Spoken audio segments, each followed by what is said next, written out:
Have you looked at the voters as I talk about the citizens? Because citizens, they don't like older people running for. That's citizens. That's an ageist. Okay, clearly this is because we cannot relate that to the we issues. don't want to create no. Beatrice, come in. There can't be a divide. You can't create another divide. We have an ethnic divide. We don't want an age divide. It is divided as is. Because we have more older people in leadership than younger people. You are wrong. And you are wrong. But guess what? Dorothy, you are wrong. And because you wanted to become a presidential candidate, I was one aspirant. I wish before you even went into that, you did an analysis to just understand each docket.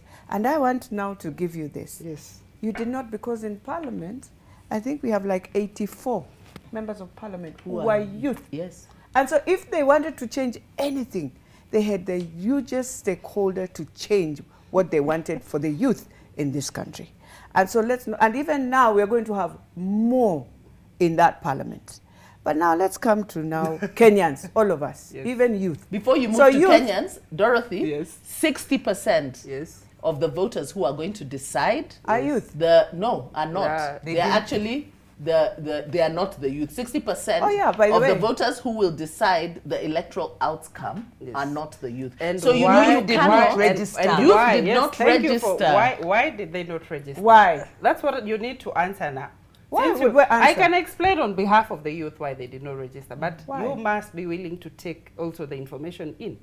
It's because whatever agendas are being sold, and the people whose responsibility was to do civic education to these people, which is partially political parties and IEBC, did they do their job? Okay. All right. I'll answer Dorothy on that. Go ahead. You see, when you want to change governance, you look at the history of those young people who have broken. They never had civic education.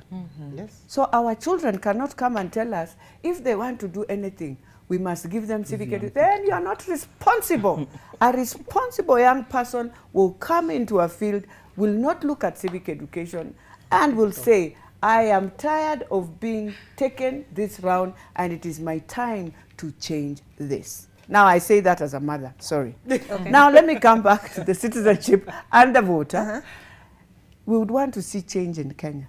But also, that change, you see, because of this narrative of saying, I have to have this, I don't trust this MP will come back, I don't trust my leader will do this. And so if I get my 100, that's it. So I don't care even whether the vote is going east or west, or whether I'm voting right or wrong. But because of what? I need first either what is mine. And I only believe what is mine is what the candidate has given me at that time. It has to change.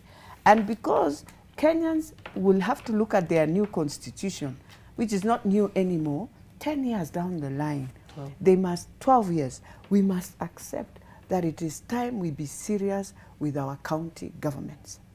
You see, when people are languishing in poverty, and we just look at national government, we are wrong. Everything now is at the county. A county where if they wanted to deal with markets and trade, it was the governor who needed to ensure our traders have a conducive environment to do that trade. But because we trickled down everything that happened at the national government, and we have refused, and I know Wanjiru has taken us to court many times. Why? We refused to just accept to follow what the Constitution says, that each county is dynamic, it has its strength, its weaknesses, and we balked everything. And we went political and pushed. So a county that survives literally on the national government, we gave them functions that we know very well. They don't have the local revenue that can sustain. And so everything has to come from the national government. Then we have a county that if we have followed the Constitution to date and people have done things right, today they are not supposed to be even receiving money from national government. What they should be doing is now lending money to others. But we left all the local revenues. People have mismanaged that local revenue. It has become money for governors where they have decided, and now they are becoming senators, and we are here clapping hands and saying it is okay for them to become senators. Nobody is questioning. You are coming to audit your own account again. Monies that you mismanage, you are now becoming you will sit down in Senate and receive your own and make sure it doesn't go anywhere. So how are we helping Kenya? Okay. The last one I would want to say, we've talked about our government. Our government is who? Is me, is Daisy, is everyone. Kenyans must start accepting, if I have been given this office, the same way they do their work in civil society, with the little they have, with a small office, it is time also, all governments, national government, county governments, it is you, the individual person, who will make that office run the way it's supposed to run. Okay. It is me who is supposed to decide my country will be a country that has to work this way. Right. But the moment you decide, oh, the law says, put the law with also your consciousness as a person. Okay. Use the law, yes, to guide you, but have a consciousness of saying, this is what I would want to see as my legacy. Okay. And that is what and that's why I say, as a Jubilee government person, both DP and my president must be headed home. And I'm not saying because no,